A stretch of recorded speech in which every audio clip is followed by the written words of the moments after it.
1 Corinthiens, chapitre 1. Dans la vie, il y a des affaires qu'on est passablement bon, puis il y a des choses qu'on aimerait être bon. Je donne un exemple. Je vais essayer de prendre des choses. Mettons, je ne me vanterai pas trop. Mais il y a certains domaines dans la vie où que je me débrouille. Exemple, dans la cuisine, je ne suis pas un pied de céleri. Je ne suis pas un expert, je ne suis pas un chef, mais mettez-moi un couteau dans les mains, je suis capable de tuer pas mal, de couper bien des affaires. Donc ça, j'ai pas beaucoup d'ambition. Ça, je suis capable de faire ce que j'aimerais faire, puis surtout s'il y a une recette, ça va ressembler pas mal à la recette, à moins que ça soit des desserts. Si c'est fumer de la viande, c'est tellement bon. On passe à d'autres choses. Parce que vous ne savez peut-être pas, mais à l'Église, il y a un club de secret de fumeurs de viande. Et si vous avez un fumoir, venez me voir, on accepte encore les membres. Bon, ça c'est une chose. Et ça, c'est une blague, ce que je viens de dire là. Mais il y a certaines choses que je ne suis pas pire. Tu sais, parler en public, ça me stresse zéro. Pour certaines personnes, ça les stresse au bout. Moi, qu'il y ait 2 personnes ou qu'il y en ait 5000, le niveau de stress ne sera pas très grand. Ça va être plus au niveau du contenu que ça va me stresser, mais être en devant les gens, ça ne me stresse pas. Donc, je n'ai pas vraiment l'ambition d'être moins stressé. C'est correct, je l'ai. Mais il y a des choses que j'aimerais ça être bon, puis que je suis plutôt ordinaire. Moi, j'aime ça jouer au hockey Kazam. J'aime vraiment ça. Et dans ma tête, je suis une personne analytique, je sais quoi faire, comment le faire, je sais où me placer, je connais la technique, mais mon corps n'obéit pas.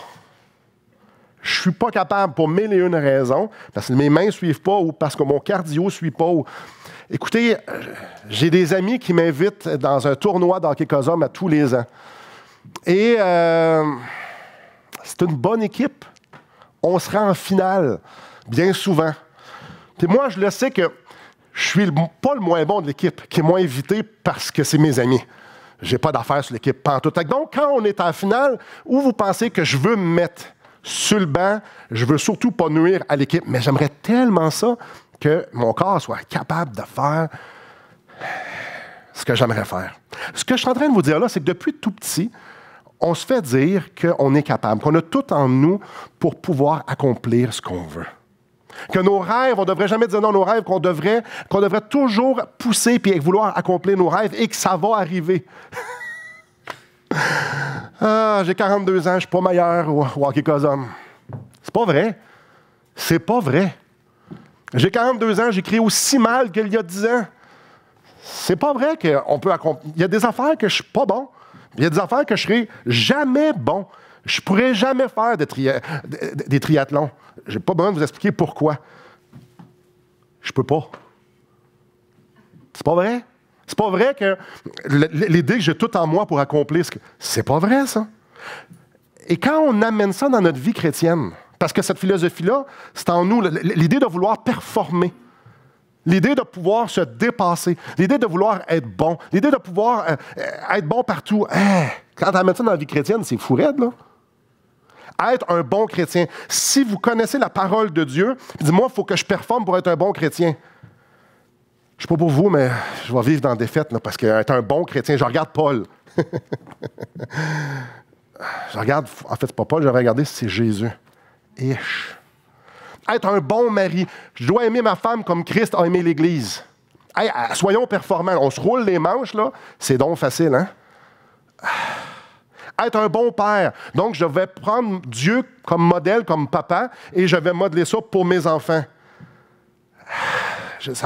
Sentez-vous la pression? Être un bon pasteur, comme Dieu. Être un bon évangéliste, comme Jésus. Être un bon voisin, être un bon ami. Écoutez, là, si on peut faire tout ce qu'on peut, puis si on entre dans nous, puis si on se force, là, ça, je devrais être capable de faire ça. Mais la vérité, c'est que c'est pesant. Puis si on est franc avec nous-mêmes, on ne sera jamais à la hauteur d'être un bon chrétien. Quand est-ce que là, tu dis, je me proclame, je me prends la badge, je suis maintenant rendu un bon chrétien? J'ai juste à penser cette semaine, toutes les pensées que j'ai eues, que j'ai combattues. Ouais, je suis disqualifié en partant. Juste les pensées que j'ai eues, là, pas ce que j'ai dit, ce que j'ai fait, juste ce qui a passé dans ma tête, ou les conflits que j'aurais pu avoir ou que j'ai eus, puis que c'est pas réglé, ou le pardon, tout ça. Je suis bon chrétien, moi? Il y a des choses que j'aimerais arrêter de faire, que c'est comme... Ça prend des années avant d'arrêter. Ou des choses que j'aimerais faire, que c'est pas si évident que ça, là. J'ai bien beau me forcer, mais ça a l'air que c'est pas si facile que ça. Si on est franc avec nous-mêmes, on ne sera jamais assez bon. Hey, un matin, c'est de la joie, hein? Jamais ça va être assez pour qu'on puisse te donner l'étiquette « t'es bon ». Jamais. Quand on fait juste y penser, puis probablement vous allez penser la même chose, Dieu mérite tellement plus que ce qu'on lui donne. Dieu mérite, le premier commandement, c'est qu'on l'aime de tout notre être, de tout entier, qu'il soit le premier en toutes choses, que tout ce qu'on fait, ça soit pour lui. Et en deuxième, pour les autres. Ouais. Y a-t-il quelqu'un qui a envie de se donner?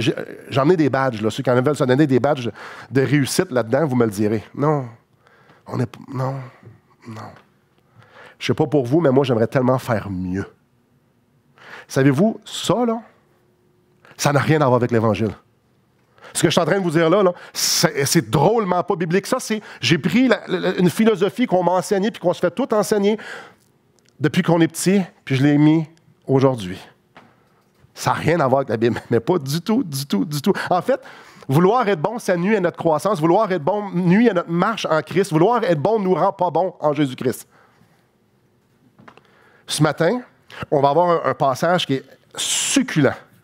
Un passage qui va nous rappeler qu'on n'a pas besoin d'être à la hauteur, qu'on n'a pas besoin d'être bon parce que Jésus-Christ est bon. Et si nous sommes en Jésus-Christ, alors on est complet. On est bon. Donc, lisons justement ce passage-là, 1 Corinthiens, chapitre 1, verset 26. « Considérez, frères, que parmi vous qui avez été baptisés, il n'y a ni beaucoup de sages selon la chair, ni beaucoup de puissants, ni beaucoup de nobles. Mais Dieu a choisi les choses folles du monde pour confondre les sages. Dieu a choisi les choses faibles du monde pour confondre les fortes. Et Dieu a choisi les choses viles du monde et celles qu'on méprise, celles qui ne sont point pour réduire à néant celles qui sont, afin que personne ne se glorifie devant Dieu. Or, c'est par lui que vous êtes en Jésus-Christ qui, par la volonté de Dieu, a été fait pour nous sagesse, justice, sanctification et rédemption, afin que, comme il est écrit, que celui qui se glorifie dans le Seigneur. Donc, mettons qu'on part avec deux catégories. La catégorie de, parfois, on se sent pas à la hauteur. Dans l'autre catégorie, parfois, on sent à la hauteur. Il y a des choses qu'on est bon. Ça s'adresse aux deux, mais pas de la même façon, mais vous allez voir, un argument est bon pour les deux. Donc, le hockey va recommencer bientôt. Quand les directeurs généraux se rassemblent ensemble avec leur équipe de la Ligue nationale, ils se rassemblent ensemble, ils disent là, on va se monter une équipe. Qu'est-ce qu'ils vont chercher? Si vous êtes un directeur général, choisissez-vous une équipe. Clairement, c'est pas moi que vous allez choisir. Je vous l'ai déjà dit, je ne suis pas très bon. Vous allez choisir les meilleurs joueurs possibles, les meilleurs joueurs disponibles. Si vous voulez gagner la Coupe cette année, vous allez prendre les joueurs qui apportent le plus à votre équipe. Des joueurs qui vont être à la hauteur. Et comme on vient de le lire, puis comme on va le voir plus en profondeur, Dieu n'est pas de même pantoute. Voici ce qu'il cherche. Considérez, frères, que parmi vous qui avez été appelés, il n'y a ni beaucoup de sages selon la chair, ni beaucoup de puissants, ni beaucoup de nobles. Dieu ne cherche pas des sages. Puis l'expression fait un lien direct avec les grands penseurs du temps. C'était les Grecs, les grands penseurs. On parle de Socrate, Platon, Épicure, Aristote, Plutarque, puis il y en a plusieurs. Les Grecs portaient une importance énorme, un très grand intérêt sur la philosophie. Il y avait des écoles, il y avait des maîtres, il y avait des étudiants qu'on appelait des disciples. Vraiment, chaque grand penseur, chaque grand philosophe avait ses disciples. C'était répandu, c'était comme ça. Il y avait même des stades de construits et les philosophes arrivaient là puis ils discouraient pendant des heures de temps sur des sujets hyper profonds.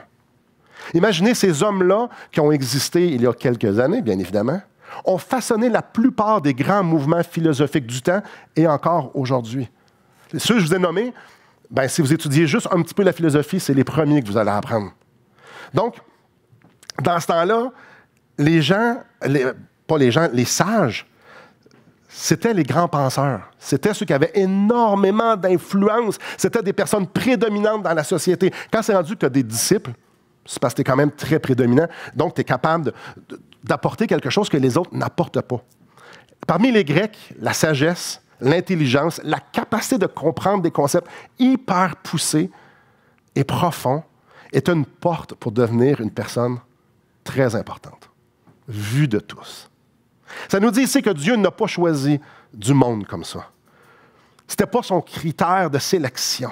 En fait, il ne nous dit pas qu'il n'a pas choisi, il dit « c'était pas mon critère de sélection ». Que tu sois sage, que tu sois intelligent ou capable de comprendre ou non, ça n'a pas d'importance. Ce n'est pas un critère de sélection pour Dieu de dire « ah oui, toi, je te veux, tu es hyper intelligent ». Non, on dit non. Non.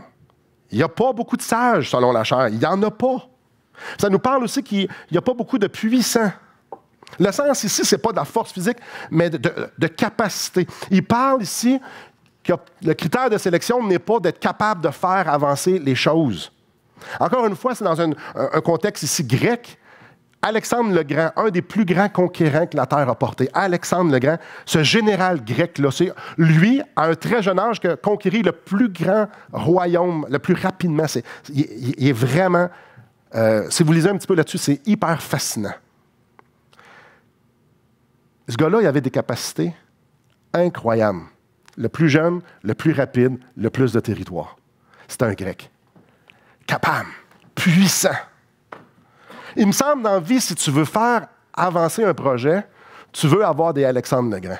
Si tu veux établir quelque chose, tu vas vouloir avoir dans ton équipe ou à la tête de ton équipe des gens qui sont capables de faire avancer les projets, des gens capables de bien gérer, des gens qui sont capables d'être visionnaires. Tu vas vouloir avoir des gens puissants. Ça nous dit ici, ben non. Dieu, lui, c'était pas un critère de sélection. Avoir la capacité de faire avancer les choses, pour Dieu, non, ça va, c'est correct. Dieu ne cherche pas des capables. Là, tu te dis, c'est spécial, parce que moi, il me semble, je choisirais ça. Je choisirais les sages, je choisirais les gens capables. Ouais, mais nous, on n'est pas Dieu. Ça nous parle aussi qu'il n'y a pas de nobles. Des nobles. Dans la société de ce temps-là, les nobles avaient une place super importante. En fait, c'était eux qui étaient en politique, c'était eux qui géraient, c'était du monde hyper influent.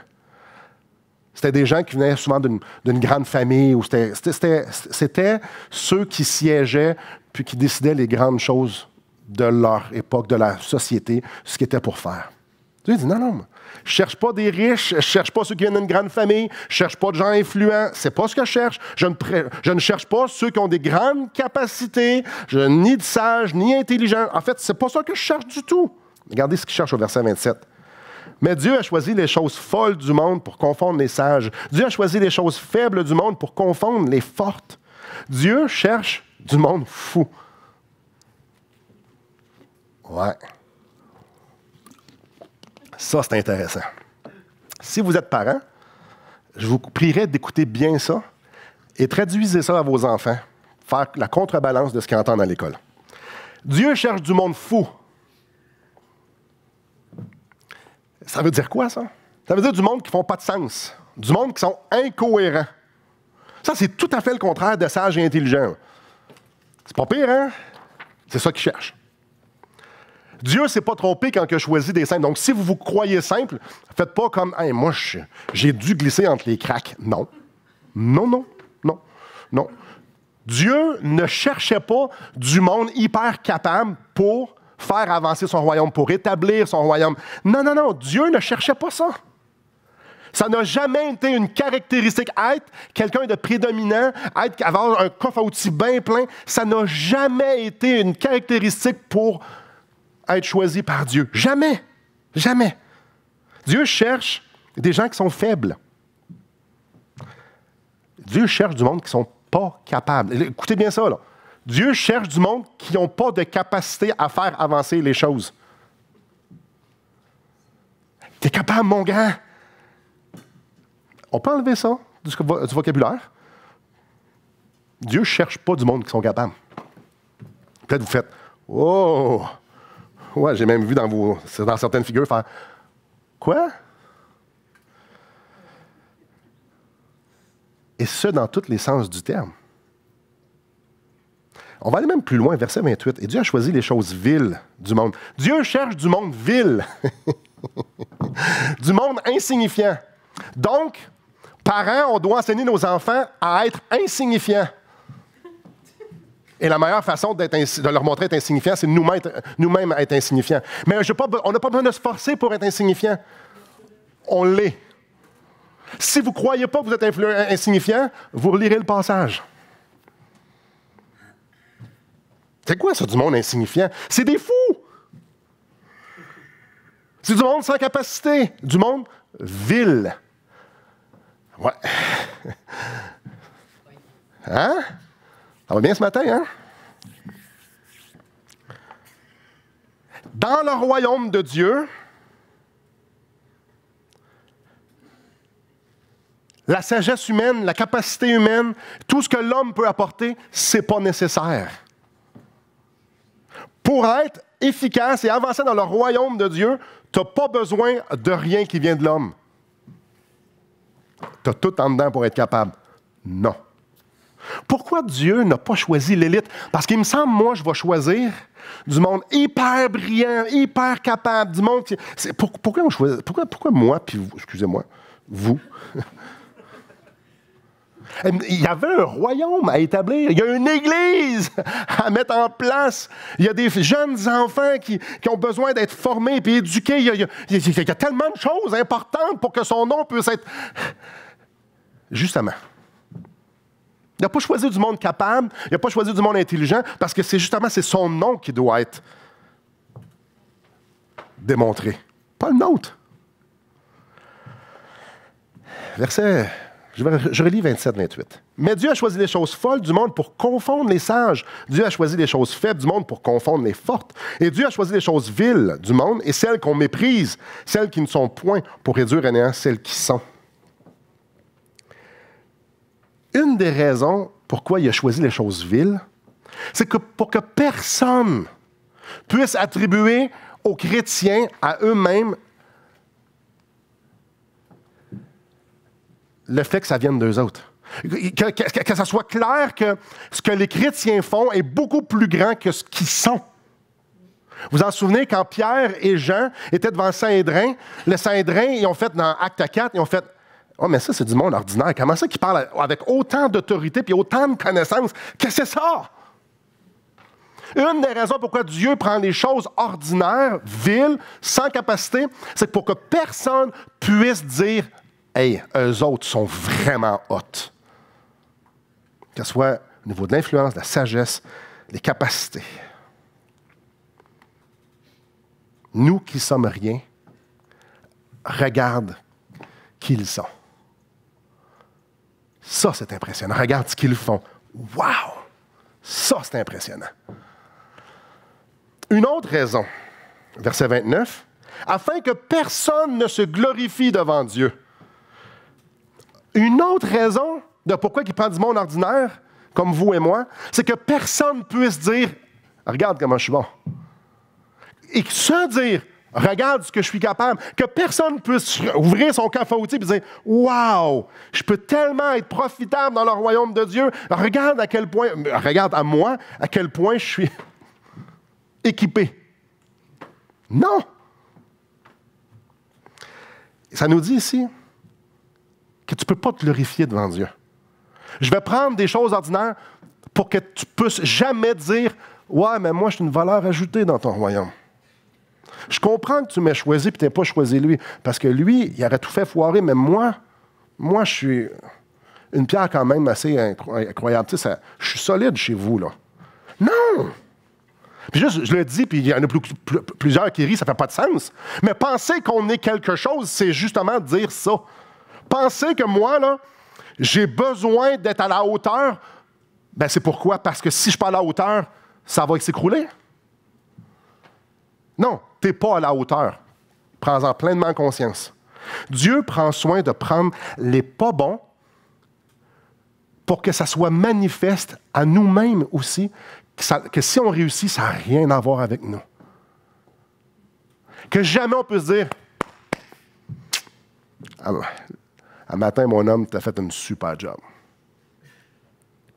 Non. C'est bon pour l'orgueil, ça, hein? Jamais on peut arriver à la conclusion qu'on a fait du bon boulot. Pourquoi? Ben, parce que je sais ce que je suis dans le royaume de Dieu. Pas sage, pas fort, vil.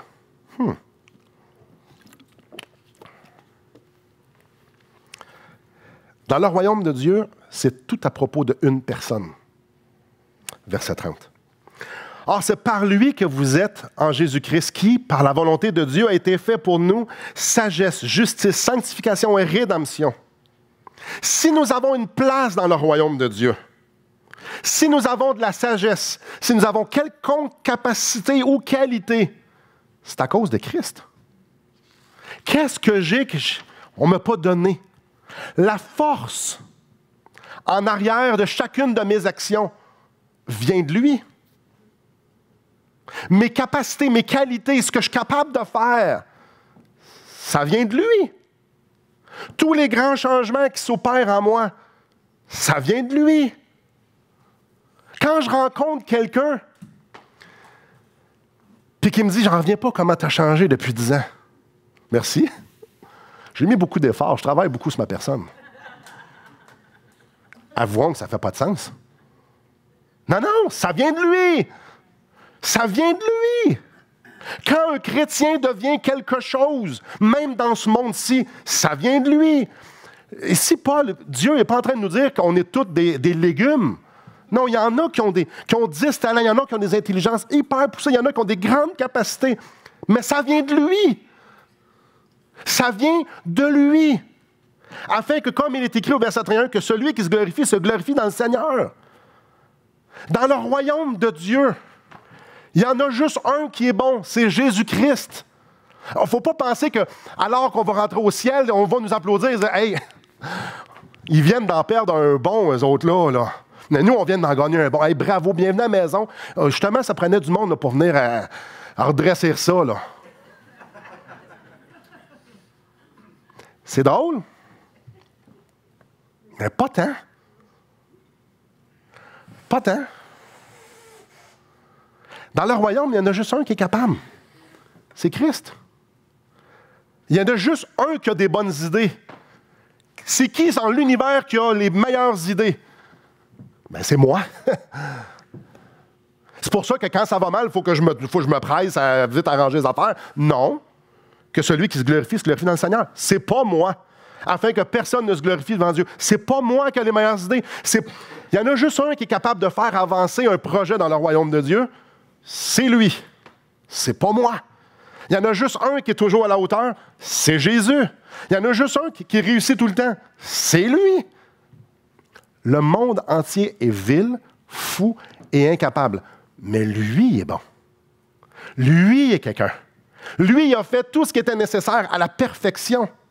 Donc, si on prend tout ça, puis on se l'applique à nous, probablement que l'Esprit Saint est déjà en train de vous l'appliquer, le plus gros mensonge qu'on ne peut pas se faire à croire, c'est que lorsqu'il y a un accomplissement, une sagesse, que votre intelligence, vos enfants, votre carrière, que vous avez rapport là-dedans. C'est le plus gros mensonge que j'ai rapport là-dedans. Ça, c'est un mensonge. Un mensonge.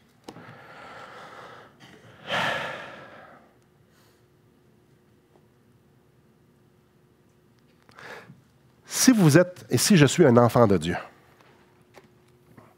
ce n'est pas pour que je prenne ce qu'il m'a donné, les capacités, parce qu'il nous en donne des grandes capacités, et qu'après ça, je me regarde dans le miroir et je fais comme, toi, tu es quelqu'un. Merci Seigneur de m'avoir donné autant de capacités pour que je puisse avoir une belle vie. Non. C'est de lui, par lui et pour moi.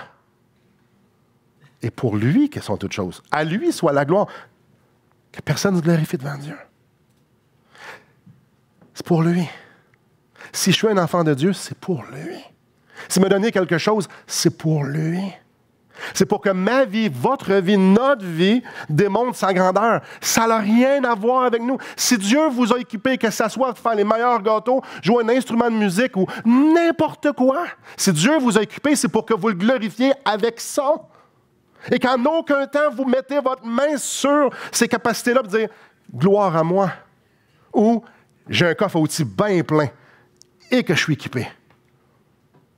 C'est le fun parfois de penser qu'on est bon. Ça nous fait plaisir de penser qu'on est quelque chose, mais on est en train de se mentir.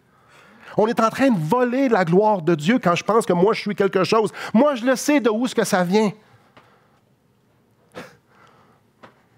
C'est de la folie. S'il y a quelque chose de bon en moi, c'est Jésus qui l'a mis là. Et s'il l'a mis là, c'est pour que je puisse le glorifier. Et c'est pour que tout le monde en entier puisse contempler qu'est-ce que lui a fait. Comme je vous ai dit, vous en avez des capacités, puis j'en connais plusieurs parmi vous. Toutes sortes de capacités, que ce soit interpersonnel, que ce soit professionnel. Je suis fasciné de l'éducation, que plusieurs d'entre nous, ils ont des hautes études. Je suis fasciné. Moi, j'en ai pas, puis il y en a plusieurs qui n'en ont pas. Je suis fasciné quand même d'entre nous, il y en a qui sont capables d'interagir. Il y en a qui... Tu as des gestionnaires, puis tu as des mères exceptionnelles, puis tu as des mères exceptionnelles qui sont des gestionnaires. Écoute, on est équipés solides dans l'Église. Pourquoi? Parce qu'on est bon? Non, Jésus-Christ nous a équipés pour qu'on puisse être ensemble à sa gloire. Vous avez de la foi, vous avez vécu des choses, puis vous avez eu de la foi, puis c'est votre foi qui vous a fait passer au travers. Non, ce n'est pas votre foi que vous avez fait passer au travers, c'est sa foi qui vous a donné. Vous avez persévéré, puis vous avez réussi à accomplir quelque chose ou passer au travers de quelque chose. Vous n'avez pas persévéré. Il vous a tenu sur ses épaules, puis il vous a tenu. Dans son royaume, il n'y a personne qui est capable de passer au travers de rien, d'accomplir rien. Il n'y a personne qui est capable de comprendre le royaume de Dieu. Les choses naturelles, c'est les hommes naturels qui comprennent ça. Les choses spirituelles, c'est le Saint-Esprit qui nous les révèle. Il nous a équipés pour qu'on puisse voir sa grandeur. Pour qu'on puisse démontrer à quel point il est extraordinaire. Mais on va dire la vérité, vous et moi, on n'est rien. On n'est rien. Devant Dieu, on n'est rien. Dans son royaume, on n'est rien, on n'est même pas supposé d'être là. Si ce n'était pas de son intervention, on ne serait pas là. Tout ce qu'on fait de bon, tout ce qu'on est de bon, c'est Christ qui le produit en nous.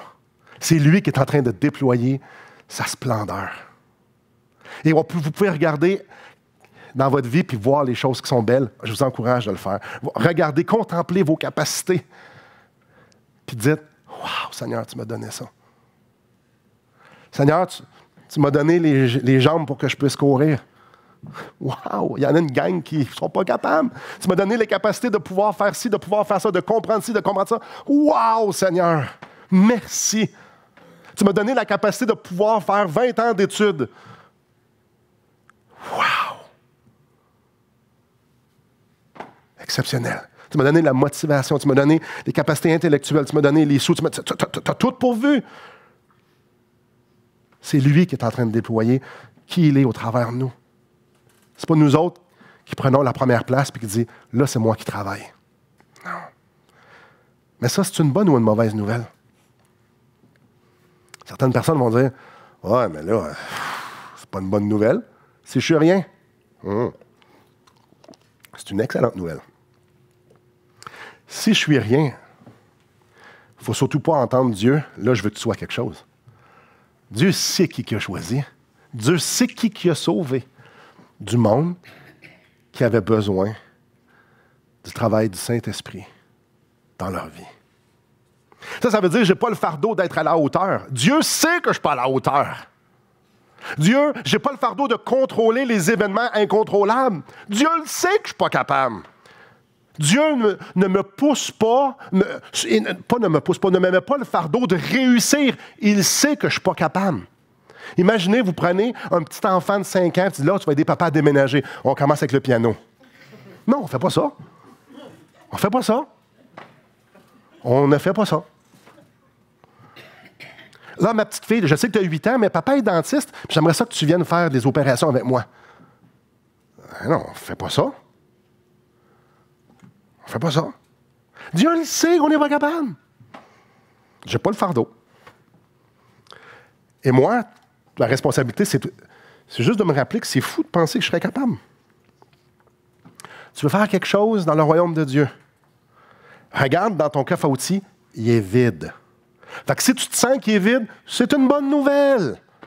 Donc, me sentir capable de faire quelque chose pour Dieu, dire, mon coffre à outils, j'ai des choses, j'ai de l'expérience, j'ai de la connaissance, j'ai ci, j'ai ça, je m'appuie là-dessus pour pouvoir accomplir quelque chose.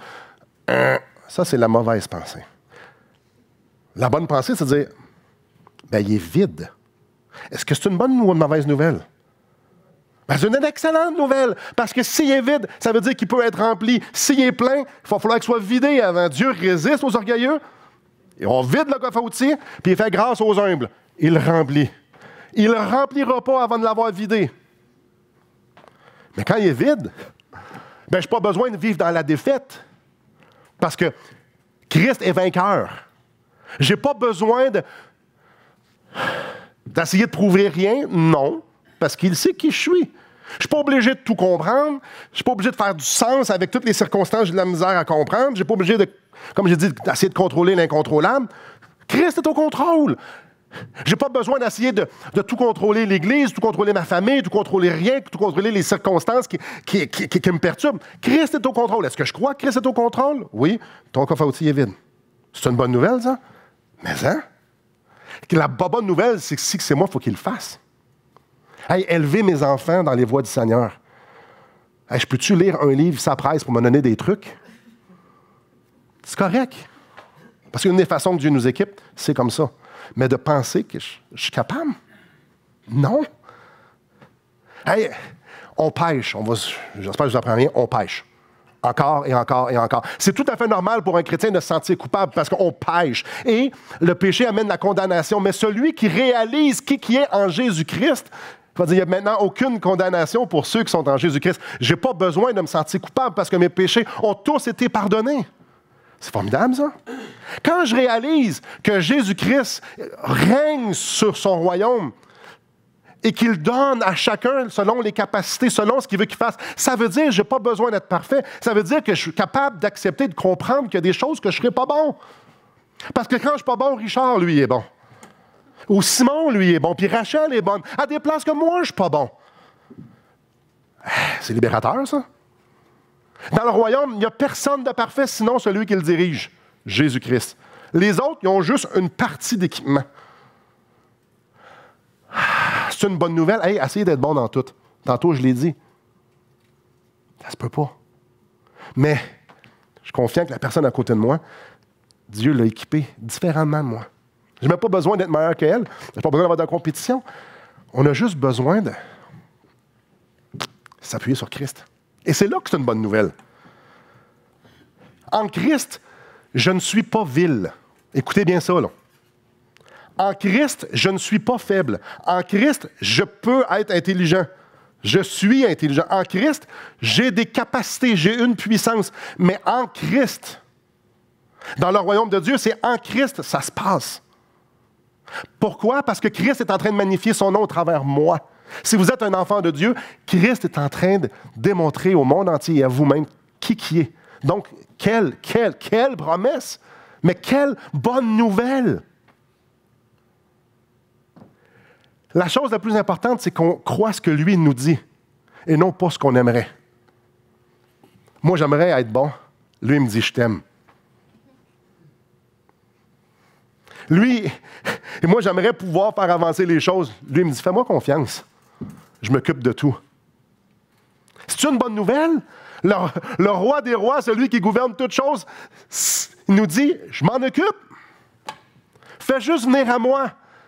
Reconnais que ton coffre à outils est vide et viens, je vais le remplir avec ce qui est nécessaire pour que je puisse me glorifier. » Tu ne seras pas bon partout, Simon, mais là où ce que je veux que tu me glorifies, tu vas trouver les outils. Fais juste regarder du bon bord. Puis quand tu ne trouves pas d'outils, c'est probablement parce que ton frère ou ta sœur à côté, eux autres, ils l'ont.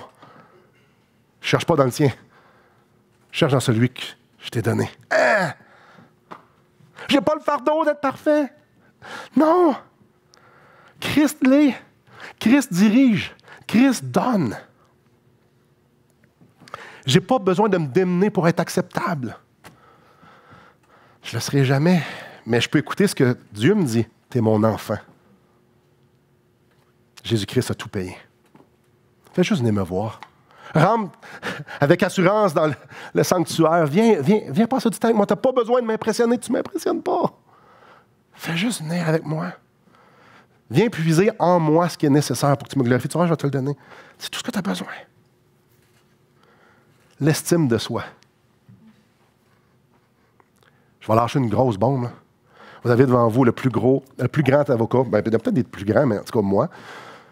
Je suis contre l'estime de soi au maximum. Pourquoi? Parce que l'estime de soi puise en soi-même tout ce qui est nécessaire pour pouvoir avancer. L'estime de soi, c'est d'avoir une bonne opinion de nous-mêmes. L'estime de soi, c'est de se donner de la valeur avec ce qu'on est. Ce que je suis, ce que la parole de Dieu nous dit, ce que je vois dans notre passage, c'est d'avoir de l'estime en Christ. Moi, je sais qui je suis. Et la seule chose que j'ai besoin, c'est pas de l'estime de soi, c'est de Jésus-Christ. Chaque fois que j'ai de l'estime en moi, ça finit jamais bien. Ça peut finir en tracas, ça peut finir en plein de choses. Mais moi, dans la vie, fondamentalement, je ne veux pas me glorifier. Je veux glorifier celui qui m'a sauvé. Donc, j'aimerais marcher dans cette direction-là de chérir mes faiblesses. Parce que quand je suis faible, c'est alors que je suis fort. Voyez-vous, c'est à propos de Christ. Est-ce que c'est pesant d'avoir une faible estime de soi? Oui, mais pas si tu as l'estime de Christ. Pas si tu crois ce que lui dit de toi. C'est pas vrai que je suis sans valeur parce que je suis un enfant de Dieu. Il n'y a pas plus. Je suis un co-héritier avec Jésus-Christ. Je suis béni de toute bénédiction spirituelle dans le lieu céleste en Christ. C'est pas petit, ça. Là. Donc, je suis libre de la performance, de la culpabilité, de l'apitoiement, de la défaite, du contrôle. Parce que j'ai Christ. Est-ce qu'on peut glorifier Christ pour ça? Ouf. Aujourd'hui, en terminant en conclusion, je peux aller à Christ parce que j'ai Christ. Aujourd'hui, je suis quelqu'un avec des capacités incroyables, avec une intelligence sur des choses de Dieu. J'ai une certaine sagesse à cause de Christ. Aujourd'hui, je peux conquérir, je peux faire des choses inimaginables. Je peux obéir. Je peux persévérer. Je peux arriver dans des choses sans crainte. Pourquoi? Parce que j'ai Christ. Christ m'équipe. Aujourd'hui, je suis quelqu'un parce que j'ai Christ. Et si vous avez Christ, vous êtes quelqu'un. Vous êtes connu par votre nom au ciel. Par Dieu. Il n'y a pas rien de plus grand que ça. Et ça, c'est libérateur. Aujourd'hui, je peux avancer la tête haute, je peux sortir d'ici la tête haute, peu importe ce que j'ai fait dans le passé, ce que j'ai fait hier ou ce que je vais faire demain, parce que je suis un enfant de Dieu à cause de Christ. Et ça, je veux me glorifier de ça. Et ce que vous voyez, c'est l'œuvre de Christ. Et ce que vous allez voir demain, c'est l'œuvre de Christ. C'est bon de se remettre les pendules à l'heure. Non, c'était bombardé de droite à gauche, qu'on ait quelque chose. Ça nous ralentit. Oui, mais je ne suis pas capable de faire ça. Parfait. J'exprimais dernièrement à quelqu'un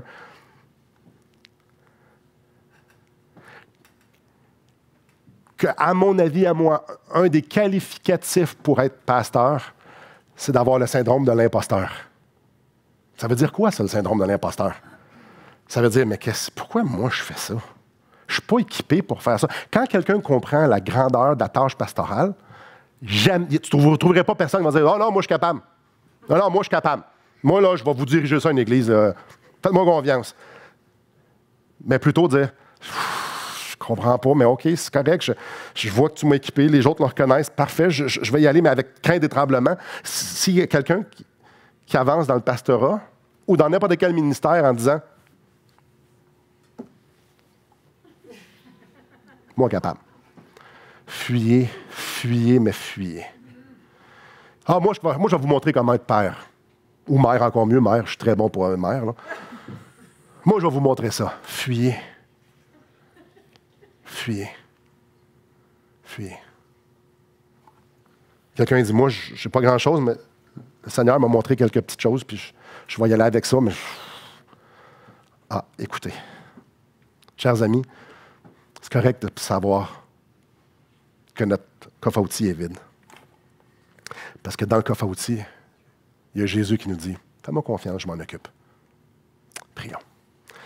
Seigneur, quel privilège incroyable tu nous fais de t'appartenir. C'est tellement bon. Je n'ai pas besoin d'être quelqu'un. Je n'ai pas besoin de me faire des accroires que je suis capable d'accomplir. Tout ce que tu me demandes, Père, c'est de te faire confiance, c'est de t'avancer, que tu vas m'équiper et que tu es là. Oh Père, crée en nous ce profond désir de te voir à l'œuvre. Crée en nous cette humilité-là qui désire te laisser la place pour que ton nom soit magnifié. Ah Père, manifeste ta grâce dans nos vies. À nous qui sommes si prompts à regarder dans notre coffre à outils qui est plein ou vide et qu'on panique. Seigneur, ce que tu veux, c'est te glorifier. Donc, rappelle-nous, rappelle-moi, pour que le monde entier puisse voir ta valeur et que nous puissions intentionnellement être participants. Et Seigneur, être des gens reconnaissants pour la façon que tu nous as équipés. À toi soit la gloire. Amen.